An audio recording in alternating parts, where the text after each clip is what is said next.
आपल्या बातमीकडे जागा वाटपावरून ठाण्यामध्ये महायुतीमध्ये मतभेद झालाय। ठाणे कल्याण डोंबिवलीमध्ये अजूनही जागा वाटप झालं नाहीये। 7 ते 8 जागांवर तिढा असल्याची माहिती मिळते। शुक्रवारी रात्री या संदर्भातली झालेली जी बैठक आहे ती निष्फळ ठरली आहे। आज पुन्हा एकदा ठाण्यातल्या स्थानिक नेत्यांची या संदर्भामध्ये बैठक होते, मात्र निर्णयांपर्यंत कधी हे सगळेजण पोहोचणार आहेत आणि उमेदवारी ही जाहीर होणार आहे याची सगळ्यांनाच उत्सुकता आहे। मुंबईप्रमाणे ठाणे महानगरपालिका देखील चर्चेचा विषय असते। नेहमीच ठाणे महानगरपालिका वरती जे वर्चस्व आहे ते एकनाथ शिंदे आणि शिवसेनेचं वर्चस्व आहे। मात्र आता ठाण्यामध्ये नक्की यावर्षी काय घडून येणार आहे त्याबाबतची उत्सुकता ताणली गेली आहे। भाजपनं या ठिकाणी सुद्धा जास्त जागा लढवण्याचा निर्णय घेतला, तर एकनाथ शिंदेंसाठी ते सुद्धा एक आव्हान ठरणार आहे।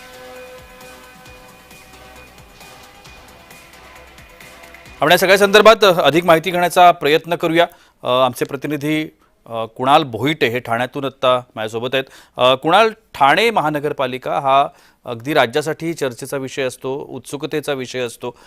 ठाणे महानगरपालिकेवरती शिवसेना, एकनाथ शिंदे हे वर्चस्व प्रस्थापित करण्याचा निश्चितपणाने प्रयत्न करतील आणि तो सगळा त्यांचा बालेकिल्ला आहे। मात्र भाजप सुद्धा यावेळेला तेवढ्याच ताकदीने ठाण्यामध्ये प्रयत्न करताना दिसतंय। त्यामुळे महायुतीत सगळं अलबेल आहे की कुठे वादाची ठिणगी पडतीये, नक्की काय आहे?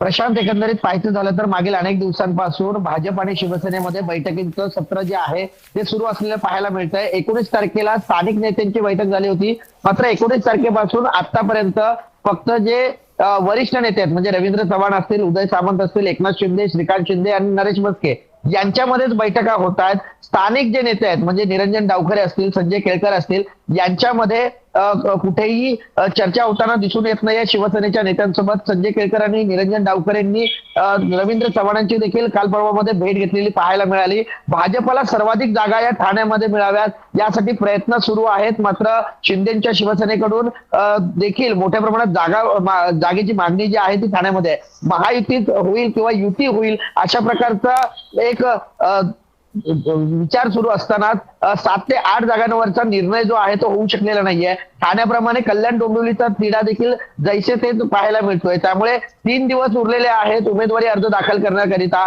त्यामुळे आज 4 वाजताच्या बैठकीमध्ये, स्थानिक नेत्यांच्या बैठकीमध्ये काय नेमकं समोर येत आहे, युतीचा फॉर्म्युला आज ठोस ठरतोय का हे पाहणं महत्वाचं असणार आहे। मात्र भाजप सध्या तरी जास्त जागांवर अडून बसलेला आहे। नक्कीच धन्यवाद कुणाल, आपण दिलेल्या विस्तृत माहिती करता।